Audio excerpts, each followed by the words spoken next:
Nous sommes mercredi 4 décembre, mesdames et messieurs, bonsoir et bienvenue dans ce journal que nous ouvrons par le communiqué du conseil de cabinet. Le conseil des cabinets s'est réuni aujourd'hui, mercredi 4 décembre, dans la salle de conférence de la prémature et c'était sous la présidence du Premier ministre, chef du gouvernement, Oumar Tatamli. On a sur ce plateau Ibrahima Djombélé. Bonsoir Ibrahima Djombélé. Bonsoir Touré. Avec vous donc, lecture du communiqué du conseil de cabinet. Voilà, tout à fait, mesdames et messieurs, bonsoir. Après examen donc d'un point inscrit à l'ordre du jour, le conseil des cabinets a entendu une communication écrite du ministre de la Réconciliation nationale et du développement des régions du Nord relative au rapport général des assises nationales sur le Nord, dans le cadre de l'établissement d'un dialogue national entre les citoyens pour enclencher le développement des régions du Nord. Le président de la République a instruit le gouvernement d'organiser les assises nationales sur le Nord en vue de discuter, de débattre et d'échanger sur toutes les questions qui préoccupent la nation. En exécution de ces instructions, le gouvernement a organisé à Bamako les 1er, 2 et 3 novembre 2013 les assises nationales sur le Nord. Ces assises, longtemps attendues par les Maliens, visent à impulser le changement de mentalité et de comportement et bâtir un Mali nouveau, réconcilié avec son histoire, ses valeurs traditionnelles positives, un Mali résolument tourné vers l'avenir et déterminé à créer une nouvelle société fondée sur le travail créateur de toute la nation, sur la justice sociale et le bien commun. Les assises du Nord ont permis une large participation de toutes les couches de la nation. Elles ont également permis de renforcer la confiance entre tous les Maliens, de faciliter le dialogue inter et intracommunautaire et de nouer le dialogue avec les groupes armés et avec tous les autres acteurs de la crise affectant le nord du pays. Le conseil de cabinet a procédé à des échanges sur les recommandations formulées par les participants pour une prise en compte des préoccupations des populations dans la mise en œuvre des actions et des projets dans la région du Nord.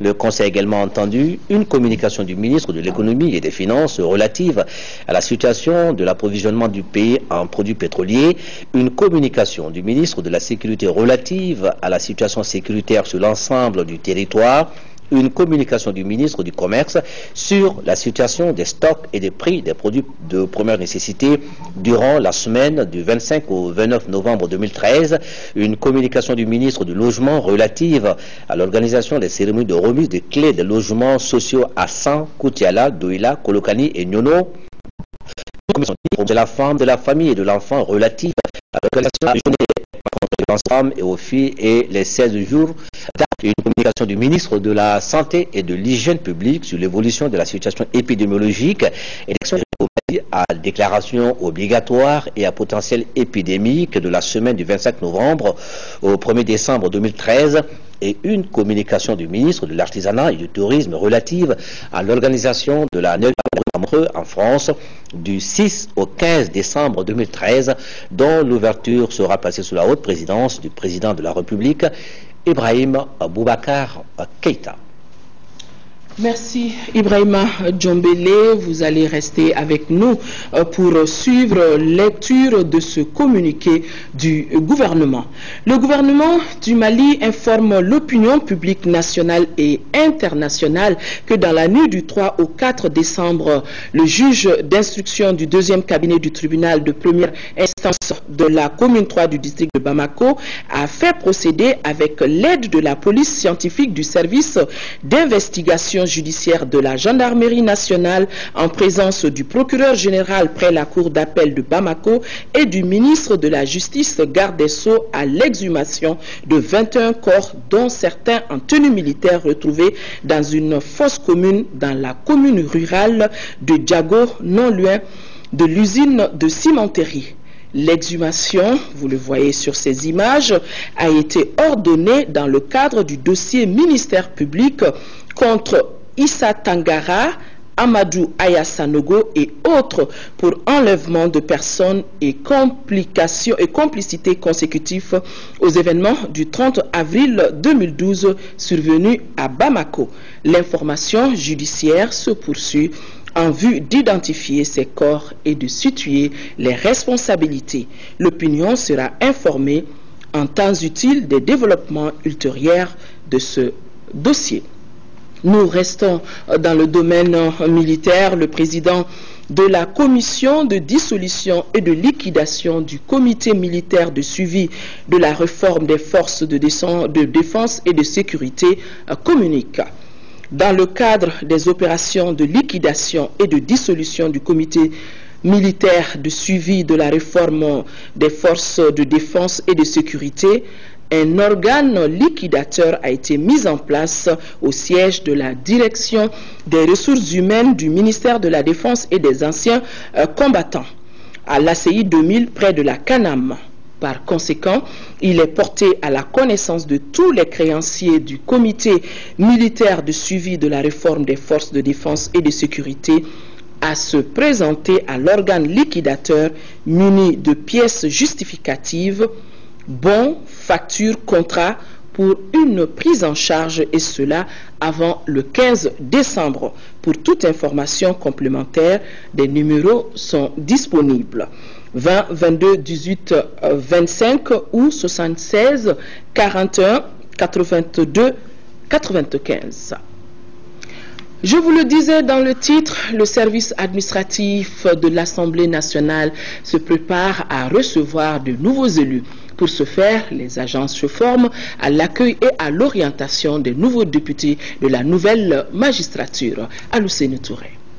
L'Assemblée nationale, à travers son service administratif, est déjà à pied d'œuvre pour mieux accueillir les nouveaux parlementaires. Pendant 5 jours, les agents de l'Assemblée se familiariseront avec les rôles futurs qu'ils sont appelés à jouer pour une bonne intégration des nouveaux élus. Il s'agit en fait de les aider à concevoir tout le planning des opérations préparatoires à l'accueil et en même temps le déroulement des opérations d'accueil le jour même où les députés pourront nouvellement élus entrer la première fois à l'Assemblée nationale malienne. Les agents de l'Assemblée prennent leur rôle très au sérieux et espèrent être à même de combler les attentes des nouveaux venus. Au niveau de l'Assemblée nationale, au niveau de l'administration parlementaire, nous avons mis en place une commission d'accueil des nouveaux députés. Et là, dans le cadre de la coopération, nous avons bénéficié de l'appui d'experts français pour pouvoir former le personnel. Déjà depuis le premier jour d'arrivée des députés pour savoir la conduite à tenir, comment accueillir les nouveaux députés et comment également, si vous voulez, remplir les formalités administratives au niveau de l'administration. Il y a des formalités administratives pour les besoins de l'administration sur le plan financier et autres. Il y a aussi d'autres formalités pour pouvoir nous permettre de renseigner les sites internet de l'administration, la page Facebook, etc. Mais également pour pouvoir permettre aux députés lui-même aujourd'hui de connaître également le fonctionnement de l'institution. L'Assemblée nationale, pour mémoire, est composée de 147 députés dont une bonne partie est appelée à être changée dans les prochains jours.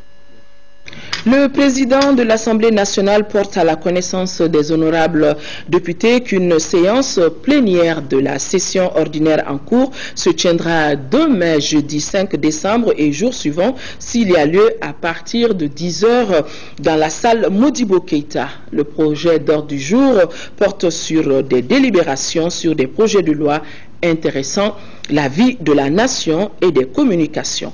La séance, elle est publique.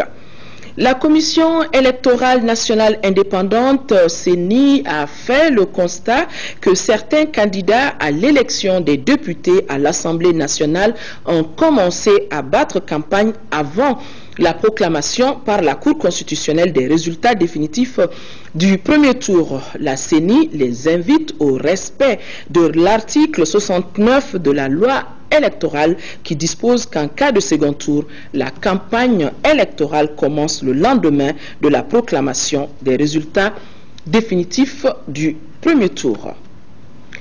Le président du Conseil économique, social et culturel a reçu le représentant de la Banque mondiale dans notre pays. Au cours de la rencontre, il a été surtout question de la problématique de développement durable à travers le financement des infrastructures de développement. Ousmane Diagana est le représentant de la Banque mondiale dans notre pays. Il est au micro de Youssouf Diakité.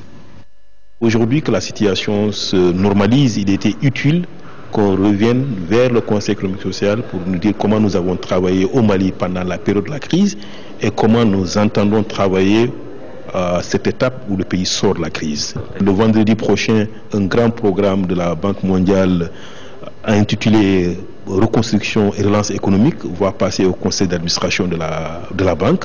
C'est un programme de 100 millions de dollars, entièrement financé sous forme de dons, qui a pour objectif d'aider et les populations et les zones directement impactées par la crise à reconstruire leur résilience et amorcer une nouvelle trajectoire de développement, mais également à apporter des contributions directes aussi aux autres zones qui ont été indirectement impactées par la crise. Comme vous savez, il y a beaucoup de populations qui, bien que pauvres, ont accueilli des populations réfugiées. Il y a beaucoup de régions qui n'ont pas fait l'objet de la guerre directement, mais qui ont souffert de la guerre.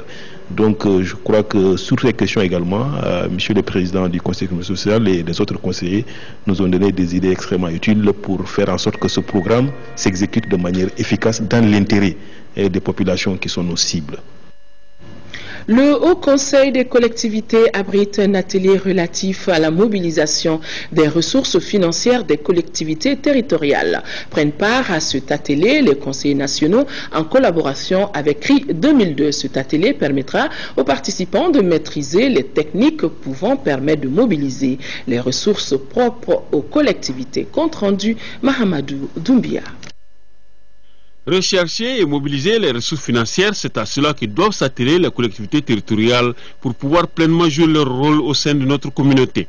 Face à la situation d'indigence dans laquelle gigent les communautés territoriales, le Haut Conseil des collectivités a toujours attiré l'attention de tous pour une bonne marche de la décentralisation, car sans ressources financières, rien n'est possible. Ce présent atelier se veut un espace d'échange fécond. Mieux, un cadre approprié d'agrégation de vos expériences mutuelles, donc un terreau propice à l'acquisition par les acteurs que vous êtes. Pour s'approprier ses propres ressources, le Haut Conseil des collectivités est en partenariat avec CRI 2002 pour booster l'initiative citoyenne. Quand on parle de ressources, il s'agit des ressources allant de l'État central vers les collectivités. Or là, il s'agit d'amener les collectivités elles-mêmes à pouvoir mettre au travail les citoyens à la base, au niveau des quartiers, au niveau des villages, au niveau des fractions. Les ressources externes, c'est bien beau, mais arrivons nous-mêmes à nous mettre au travail et à pouvoir créer des ressources internes. En plus du transfert des ressources, l'initiative pour la mobilisation des ressources financières par la collectivité elle-même sont aujourd'hui des défis qu'il faut relever pour la réussite effective de la décentralisation.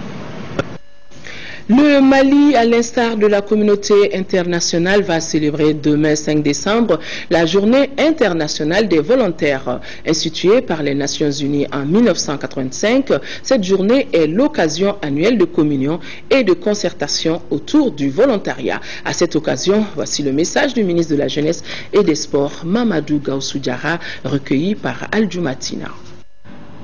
Au Mali, de nombreux volontaires participent depuis déjà plusieurs années aux efforts du gouvernement en vue d'un développement harmonieux.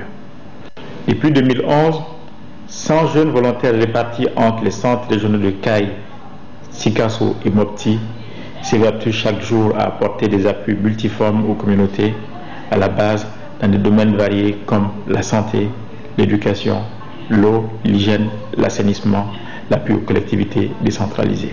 Avec le retour à l'ordre constitutionnel et la mise en place de nouvelles institutions, les jeunes doivent occuper la place qui leur revient et épouser les valeurs du volontariat axé sur le don de soi, l'amour de son prochain, l'engagement solennel, la solidarité et enfin l'amour de la patrie. Les jeunes se doivent d'être sur tous les sentiers nationaux de reconstruction, le retour des déplacés, l'organisation des élections. Ils doivent être actifs chaque jour à travers le monde dans tous les domaines pour agir et apporter des changements concrets. Jeunes du Mali, soyons volontaires. Le Mali, notre pays, compte sur nous. À nous d'être à la hauteur des attentes. Lancement également ce mercredi à Addis Abeba, au siège de l'Union africaine, du manuel de l'Union africaine sur la formation sur le genre pour les opérations de soutien à la paix et du projet de code de conduite. L'événement s'est déroulé au cours de la 407e session publique du Conseil de paix et de sécurité axée sur la vulnérabilité des femmes et des enfants dans les situations de conflit en Afrique. À noter que le projet de code de conduite a été présenté par notre compatriote Madame Koulibaly Kani Diabaté, qui est en même temps général Kani Diabaté. Une information de notre correspondant à Addis Abeba, Alassane Djombele. L'Olympe Hôtel ici à Bamako a abrité un atelier international d'échange de pratiques sur la démocratie participative entre les structures de concertation des collectivités partenaires. Organisé par la mairie de la commune 5, cet atelier a regroupé les représentants des communes de Caille, Dakar, Nouakchott et Évry en France. Noumoum Sissoko, compte rendu. Cet atelier international des collectivités se veut un espace d'échange, d'expérience entre les structures de concertation des quartiers de la commune 5 du district de Bamako et des communes de Caille, Dakar, Nouakchott, Évry en France. Il s'agissait pour chaque délégation de présenter au cours des échanges ses acquis en matière de pratique de démocratie participative. C'est des réflexions qui seront menées dans le cadre de la création de réseaux. Réseau au niveau interne, c'est-à-dire qu'à l'intérieur du quartier entre les différentes structures de concertation et aussi à l'échelle des collectivités. Dans les villes concernées par la rencontre, ces espaces de concertation sont aussi animés par d'autres acteurs tels que les ONG, les GIE, les entreprises, les associations. En commune 5 du district de Bamako, il a été ensemble avec les chefs de quartier, les élus locaux, partager le développement jusqu'à la base, notamment les chefs de quartier, les différents présidents de rue, les conseillers des chefs de quartier, les élus locaux. Une soixantaine de participants ont pris part aux travaux de 3 jours. Après Mopti et Sévaré, la troupe Tissourat, qui veut dire la joie de vivre, vient de se produire à Gao. Composée de plusieurs ethnies, cette troupe est venue livrer aux populations de Gao un message de paix et de vivre ensemble dans un Mali uni. La correspondance de Drissa Koné. Il est temps que nous fassions la paix, mais il faut que justice soit rendue pour que le vivre ensemble auquel aspire le peuple malien soit réel. Si le linge sale se lave en famille, les gens sales se lavent en justice et se sèchent en prison. À quand nous finirons de compter nos morts? Voilà paraphrasé le contenu de 2 scénettes présentées par le groupe Tissirat à la place de l'indépendance de Gao. Le message que nous voulons passer aux jeunes de Gao, c'est un message de paix et de réconciliation. Réellement, des choses se sont passées et nous voulons laisser ça derrière nous pour avancer tous ensemble en se donnant la main. Quand le tissu est blanc, c'est un linceul, mais quand il est multicolore, il devient un tapis. Ce message de paix rime avec la composition du groupe composé de Koulibaly, de Touré et Dag. Ce jeune groupe créé en 2005 à Kidal est encadré par la metteuse en scène française Melissa Winhouse. Ils ont quitté leur Kidal natal au début des hostilités pour s'installer à Bamako. La troupe est appuyée dans ses projets d'épanouissement de la culture malienne par aide de l'église norvégienne AEN. Quand on a tout perdu dans la vie, ce qui nous reste, c'est notre culture. Et le théâtre s'inscrit dans cette dynamique-là. Les gens de Kidal viennent nous faire plaisir de rire, parce que le théâtre, c'est l'une des méthodes de communication la plus optimale. La troupe Tissirat a participé à de nombreuses rencontres, entre autres le Festival du désert de Tessalit, du Théâtre des réalités à Bamako et à Ségasso, avec son spectacle Le Royaume d'Idjarine, qui veut dire Royaume abandonné. Les artistes locaux ont apporté leur touche à l'ambiance de ce spectacle. Prise en charge intégrée de la malnutrition aiguë ou PICIMA, c'est ce que fait World Vision dans l'aire de santé de Togo, dans le cercle de Tomignan. Mais la force de cette prise en charge est la motivation des relais qui s'y impliquent jusqu'à installer une mutuelle pour eux-mêmes. Envoyés spéciaux à Togo, dans le cercle de Tomignan, Aboubakar Traoré, Tchissira, Emmanuel Dambélé. Dans le centre de santé communautaire de Togo, les relais reprennent à zéro le travail de dépistage qu'ils ont fait niveau village. L'appui du personnel du CESCOM est important ici. Il permet de déceler les erreurs, mais aussi de classer les enfants malnutris et de les répartir entre le centre de santé et le centre de référence de Toumignan. Une fois que l'enfant est déclaré admis dans le programme, il y a des aliments prêts à emploi qu'on donne à ces enfants-là. Donc si c'est les cas MAM, on les donne des Plompisap. Si c'est des enfants masses, on les donne des Plompinotes. Donc les enfants MAM peuvent également recevoir du Misola. Ce travail s'inscrit dans le cadre d'un suivi d'un projet venu à terme mais qui a laissé sur place des compétences en matière de dépistage et de traitement de la malnutrition. Un peu moins d'1 an pour obtenir des résultats très encourageants. Au début du programme, notre cible était 1058 enfants pour les 16 consoms. Mais aujourd'hui, nous sommes à plus de 2600 cas détectés. Et parmi ces 2600 détectés, le programme a pris en charge les 2400.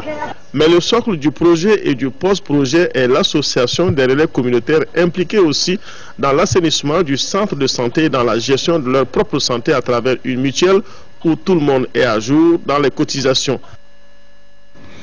À Sikasso, la mise en œuvre des soins essentiels de santé communautaire affiche un bilan satisfaisant. C'est le constat fait par le projet ICH Save Children et ses partenaires qui viennent de visiter certaines de leurs zones d'intervention. Fatoumata Diallo depuis Sikasso. Par cette descente sur le terrain à Karamorobougou, localité située dans l'aire de santé de Boula-Hamo, il s'agissait pour les membres du projet ICH Save Children, entendé par la amélioration de la santé et de l'état nutritionnel des enfants et des femmes en âge de procréer, d'apprécier la qualité des services offerts aux populations par les agents de santé communautaire ASC mis à leur disposition. Il s'agissait pour nos partenaires financiers, nos bailleurs qui sont au niveau de la coopération canadienne, de venir voir exactement ce que nous sommes en train de faire, ce que la mise en place des ASC a donné comme résultat. Le bilan qui se dégage franchement est satisfaisant. Ce résultat fort encourageant justifie d'ailleurs la mobilisation, l'enthousiasme et le témoignage de cette communauté par rapport à la réduction du taux de paludisme, de la malnutrition des enfants et des infections respiratoires aiguës. L'intervention du projet a concouru à augmenter nos indicateurs en matière de dépistage de la malnutrition ici à Sikasso, en matière de lutte contre les maladies surtout des enfants, de la petite enfance, et aussi à augmenter la prévalence contraceptive à Sikasso. Quant aux autorités administratives et sanitaires de la région de Sikasso, elles ont réitéré leur ferme détermination à soutenir ce projet. Et pour joindre l'utile à l'agréable, les ASC ont fait une démonstration culinaire sur la bonne nutrition des enfants. Un mot de l'actualité hors de nos frontières. Les Nations Unies viennent de lancer officiellement à Goma, dans l'est de la République démocratique du Congo, le premier drone. Drone, c'est un avion qui n'a pas de pilote, un avion donc jamais utilisé par une mission des Nations Unies. L'appareil a été présenté à la presse en présence du chef des opérations de maintien de la paix des Nations Unies et de plusieurs diplomates. Cet engin est le premier avion sans pilote participant à une force d'intervention de l'ONU. Il a été présenté mardi à la presse et aux diplomates sur la base de Goma, dans le Nord Kivu. Il équipera la MONUSCO, mission des Nations Unies pour la stabilisation de la RDC, dotée depuis quelques mois d'un mandat offensif. Les Nations Unies sont entrées dans le 21e siècle du point de vue technologique. C'est quelque chose que nous n'avons jamais eu, mais c'est utilisé maintenant par beaucoup d'armées dans le monde et beaucoup d'organisations. Je pense que nous devions l'avoir pour permettre à nos hommes de faire un meilleur travail. Long de 5 mètres, ce drone a été fabriqué par une filiale du groupe italien Finmecca. Non armé, il n'aura que des missions d'observation et il devrait permettre de surveiller les différents groupes rebelles qui pullulent dans la région, même après la défaite du M23. Il devrait aussi être utilisé pour contrôler les frontières avec le Rwanda et l'Ouganda, accusés de soutenir différentes factions, mais des observateurs locaux restent sceptiques. Les drones qui les contrôlent, ce n'est pas les Congolais. C'est des individus comme vous et moi, qui peuvent tromper l'opinion, qui peuvent être corrompus par les Rwandais et les Ougandais et donner des faux rapports. Il faut qu'il y ait d'abord une armée congolaise qui va ratisser là-bas. 5 appareils de ce type vont bientôt voler pour la MONUSCO. Ils pourraient être déployés aussi en Côte d'Ivoire et au Soudan du Sud si l'expérience est concluante. La section syndicale des douanes du Mali, vous l'aurez compris, nous retrouvons ainsi l'actualité nationale. Je disais donc la section syndicale des douanes du Mali a tenu aujourd'hui les travaux de la commission de conciliation mise en place le 2 décembre dernier. À l'issue des travaux, elle a fait une déclaration dans laquelle elle suspend son mot d'ordre de grève de 48 heures prévu à compter de demain. La déclaration nous est livrée ici par Issoufi Daga Maïga, secrétaire général adjoint de la section syndicale des douanes du Mali, au micro de Mohamed Ould Mamouni. À l'issue des travaux, il a été arrêté ce qui suit.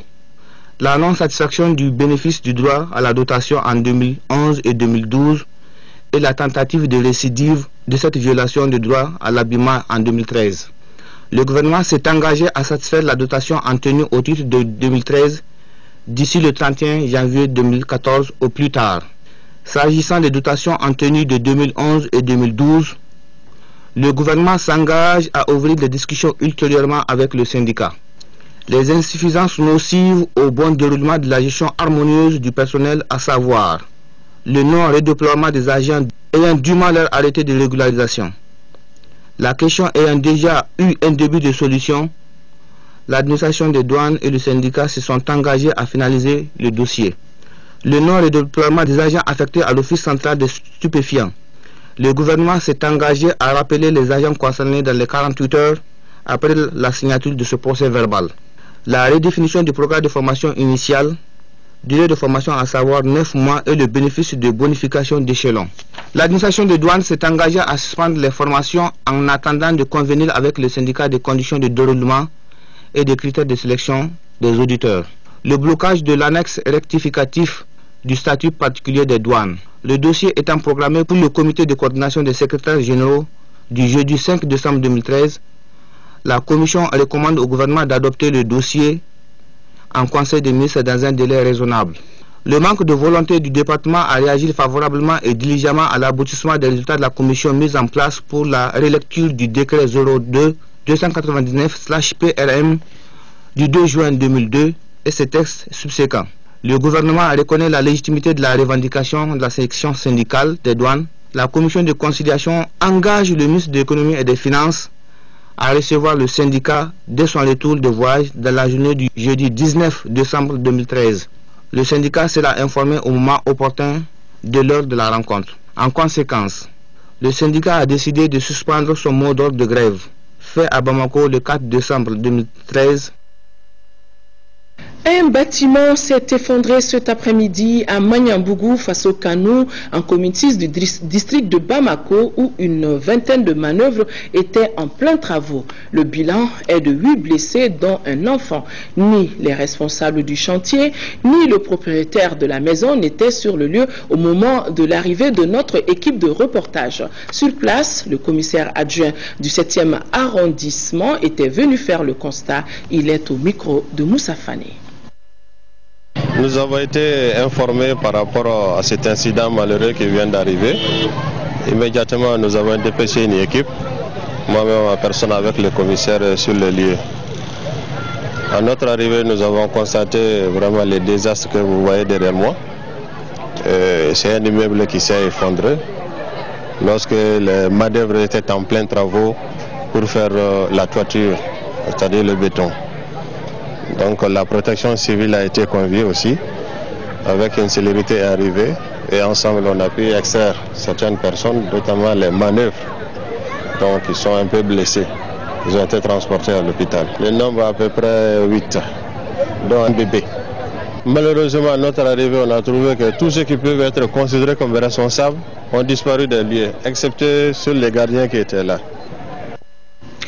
En 5e région, 19 blessés, 2 morts et un minicar endommagé. C'est le bilan d'un accident de circulation survenu dans la nuit de lundi à mardi 2 décembre environ à 5 km de Kona. Un minicar ayant quitté Douanza pour s'évarer avec 23 passagers. Le minicar a donc percuté un autre camion remorque près du village Ourefouné. C'est dans la commune rurale de Kona. Reportage Mustapha Doumbia.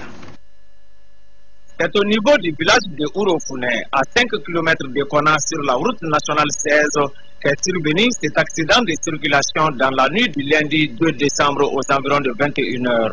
Selon des témoins, un minicar 207 transportant 23 passagers en provenance de Douanza aurait percuté un camion remorque porte-char arrêté qui se dirigeait aussi vers Sévaré.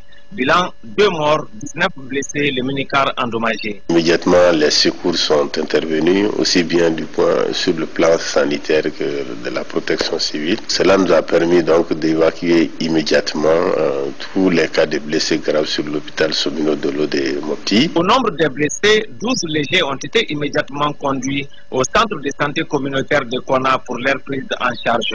Parmi eux, 10 filles âgées de 13 à 15 ans. Les 7 autres blessés, dont 2 enfants, ont été admis au service des urgences de l'hôpital Somino Dolo de Mopti. Des enquêtes sont en cours pour déterminer les causes réelles de l'accident. Beaucoup de tristesse dans ce journal avec ce communiqué du ministre des Affaires étrangères et de la coopération internationale. Zebi Ould Sidi Mohamed informe l'opinion nationale et internationale du drame survenu hier soir à Tripoli en Libye au domicile du secrétaire agent comptable du Mali de suite d'incendie. Monsieur Toumani Keïta, secrétaire agent comptable, son épouse Kani Sangaré et leur fils cadet Cheikh Oumar Keïta sont tous morts par asphyxie. Aux familles durement éprouvées et à l'ensemble des travailleurs du département, le ministre adresse ses condoléances les plus émues et prie pour le repos éternel de leur âme. L'actualité sur un autre chapitre, dimanche dernier, le Centre culturel islamique d'Amdalaï a servi de cadre pour la mise en place du nouveau bureau de coordination de Fouta Djallon. Un bureau de 31 membres avec à sa tête El Haj Am Abdoulaye Ba conduira la coordination du Fouta Djallon dans notre pays. Reportage signé Abdul Karim Kaba.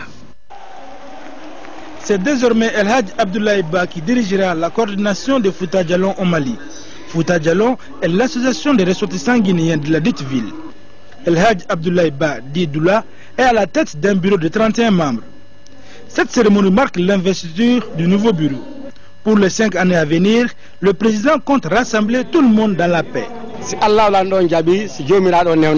Il place son mandat sur le signe de la réconciliation de tous les Guinéens à l'image du Mali, et la Haute-Guinée, la Basse-Guinée, la Moyenne-Guinée et la Guinée forestière. Il fera tout pour unir toute la Guinée et la Guinée sera une et indivisible. Dans son mandat, il va profiter pour que les 4 régions naturelles de la Guinée conjuguent avec le Mali dans l'harmonie, le Mali et la Guinée comme ils étaient dans l'histoire. Rappelons que Fouta Djallon, qui a une coordination au Mali, est une association apolitique. Elle a pour objectif d'organiser les ressortissants guinéens au Mali afin de contribuer au développement de leur village d'origine. Le Comité national olympique et sportif du Mali a tenu à son siège son assemblée générale ordinaire. Les délégués issus des 20 fédérations et groupements affiliés ont passé en revue le rapport d'activité 2012 en attendant l'assemblée quadriennale prévue pour janvier 2014. Compte rendu Siragatou Sissé. On ne change pas une équipe qui gagne.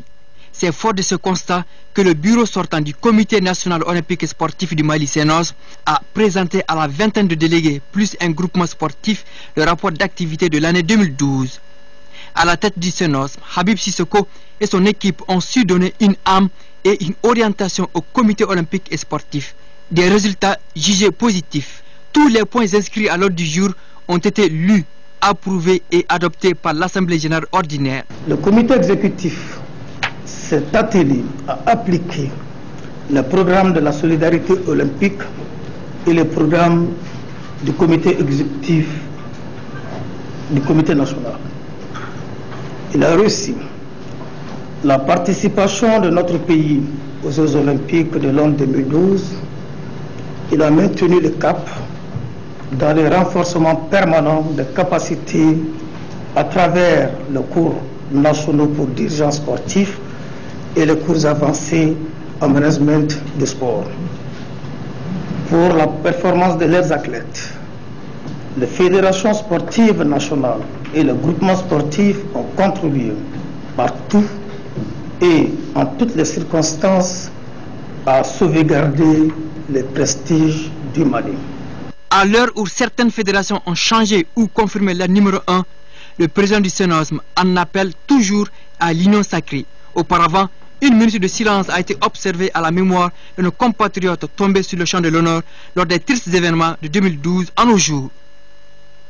Les proches collaborateurs de l'écrivain Moussa Konaté, décédé le week-end dernier, se souviennent de l'homme. Tous les jours, des témoignages, hommages sont organisés en sa mémoire. Par les écrits, Moussa Konaté a fait découvrir à la face du monde son Mali natal, son beau et alléchant pays. Bankoni, un quartier populaire de Bamako. Des grappes de gamins, une vie qui grouille. Ici, Moussa Konaté était comme chez lui. C'est dans ce décor qu'il situe l'intrigue de son premier polar, l'assassin de Bankoni. Des crimes, une enquête du commissaire Habib, avec humour et truculence, il y dépeint les charmes et les travers de ce Mali qui lui est cher. Je suis parti sur un fait divers qui est un prétexte et qui me sert à montrer toutes les facettes de la société malienne. Ce n'est pas seulement le crime qui est important, c'est tout ce qui occasionne le crime, toutes les superstitions, toutes les croyances qui tournent autour du crime. Disparu à 62 ans, Moussa Konaté, c'était un sacré talent. Toute une vie consacrée à la littérature. Auteur d'une vingtaine de livres, il a touché à tout, le théâtre, le roman, l'édition. Une plume tendre qui savait aussi se faire acide, comme dans cet essai, son dernier ouvrage, Un cri de colère. Ce qui le minait surtout, et ça le faisait souffrir, on le sent, c'est un peu l'hypocrisie sociale. Et la corruption qui est partout, dans tous les secteurs, et qui a pour conséquence la malgouvernance. Il avait un afro-pessimisme poussé qui faisait qu'il a choisi, alors que pour moi toutes les portes étaient ouvertes ici au Mali, de s'installer à Limoges en France. Une rage que tous connaissaient à Bamako, ses collaborateurs, collègues, écrivains, éditeurs. Moussa Konaté fait des allers-retours. Il dirige Étonnant Voyageur à Bamako. Il tente de faire vivre les éditions du Figuier, publie des livres pour enfants et des ouvrages en langue locale. Les problèmes d'argent s'accumulent, mais la passion ne le quitte pas. Il a aimé passionnément, et il a adoré vraiment le livre, l'écriture. C'était toute sa vie, je peux dire toute sa vie. Exigeant, rigoureux, avec son style simple et efficace, l'écrivain au franc-parler a fait découvrir aux lecteurs du monde entier son pays. Un Mali attachant dont il reste un des meilleurs ambassadeurs. Voilà, avant de refermer ce journal, nous vous présentons ce nouveau roman, Un homme, une vie. L'auteur, il s'appelle Mahamadou Meiga. Il réside à Bamako, médecin et professeur associé à la faculté de médecine et des sciences de la santé de l'université de Sherbrooke et l'université du Québec. Dr Mahamadou Meiga s'implique depuis plus de 20 ans dans le domaine de la santé communautaire. À travers ce récit, l'auteur évoque sa quête de savoir qui finalement le conduira à acquérir la sagesse des marabouts. Mahamadou Meiga poursuit au-delà de ses écrits la lutte contre le maintien dans la dépendance et l'humiliation des défavorisés. Donc plus qu'un livre, une véritable ode d'espoir. Voilà, mesdames et messieurs, ainsi allait l'actualité dans notre pays à travers le monde ce jour. Merci de l'avoir suivi.